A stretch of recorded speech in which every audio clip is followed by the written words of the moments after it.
So what is the deal with calcium? Am I supposed to take calcium? Am I not supposed to take calcium? We get this question every single day.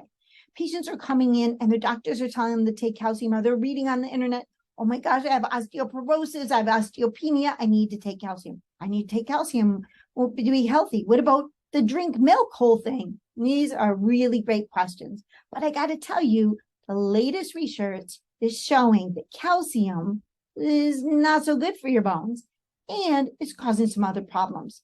So we are not recommending calcium to our patients for these reasons. So let's take a deeper dive.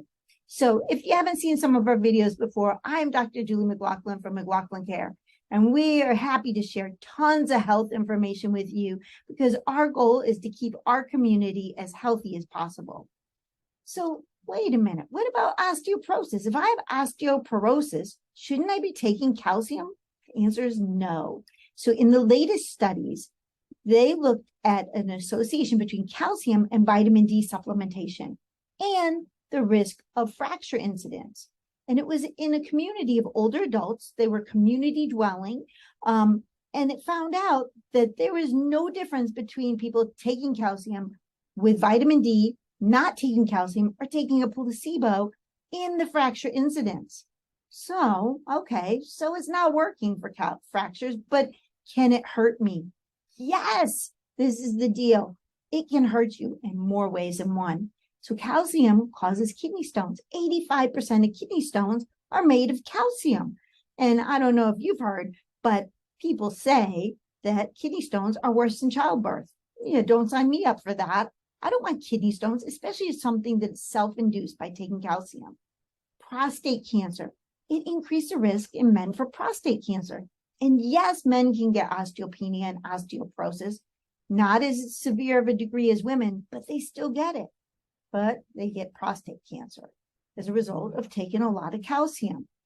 What about this? This is my big pet peeve with calcium. It causes hardening of the arteries. Think about this. So as a chiropractor, we take x-rays of people. And you're not supposed to see people's arteries on the x-rays, but if they have calcium lined up on the inside of those blood vessels, you can see it.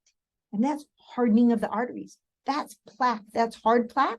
And you get soft plaque on top of it, you're having a heart attack, stroke, pulmonary embolism. You're getting all kinds of bad things from having that in your arteries. Now, if you're taking lots of calcium, more than 500 milligrams a day, you're adding that kind of plaque into your blood vessels.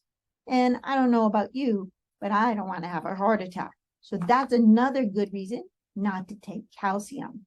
In fact, there's been multiple studies showing that calcium supplementation not only increases the risk of a heart attack and stroke, but it also increases the risk of overall cardiovascular mortality.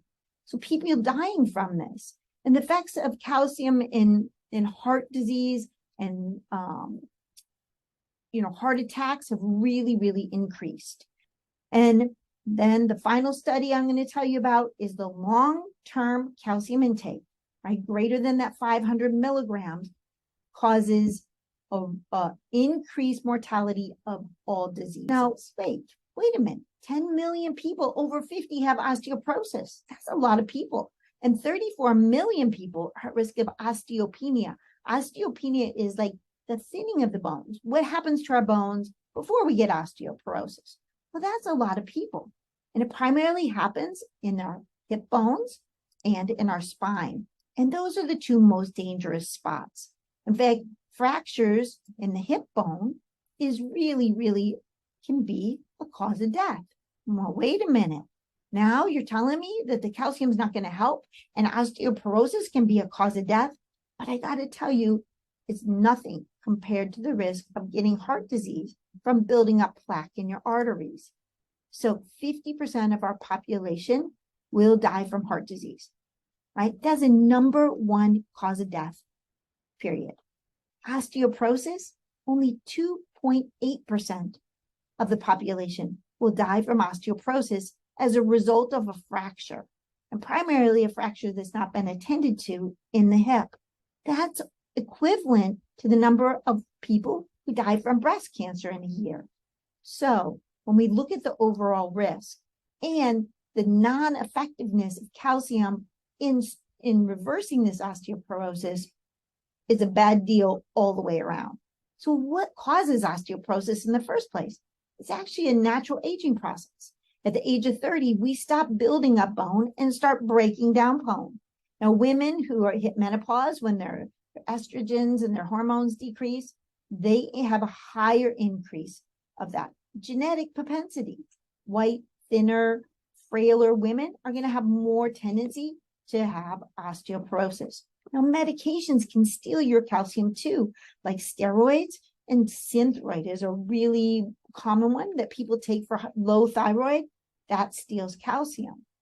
And then heavy metal toxicity. If you have heavy metal exposure or toxicity, that can also erode away at your calcium. So what can we use instead? To build up our bones, we want to do a few things. We wanted, number one, I want you to do weight-bearing exercise. Yes, things like walking and running and are going to be great, but I want you to use weights. I want you to do weight-bearing exercises on all the long bones of your body and for your spine. That's going to be the number one thing I want you to do. Number two, there are some supplements that are going to help support that bone. Vitamin D3, vitamin K2, magnesium, silica, collagen, some of the vitamin Bs, folate, and vitamin E. You want to reduce your overall inflammation in your body. Now, you could have inflammation from high cholesterol, from diabetes, from a sports injury. Any type of inflammation is going to erode away at our bones. And reduce your toxic burden. If you think you've been exposed to some toxins, you might want to get tested and check that out. And definitely will want to do a detox. So what about dietary calcium? The dietary calcium is a great way to build up your bones. Some of the things that are going to be the highest are going to be sardines, right? When you eat the fish with the little bones in it, that's going to build up your calcium. Broccoli, bok choy, and mustard greens have bioavailable calcium. Some other veggies have calcium, but they're not bioavailable. So these are going to be the ones the highest. Now, what about dairy, right? So the studies do show that dairy will help increase your bone density. But guess what?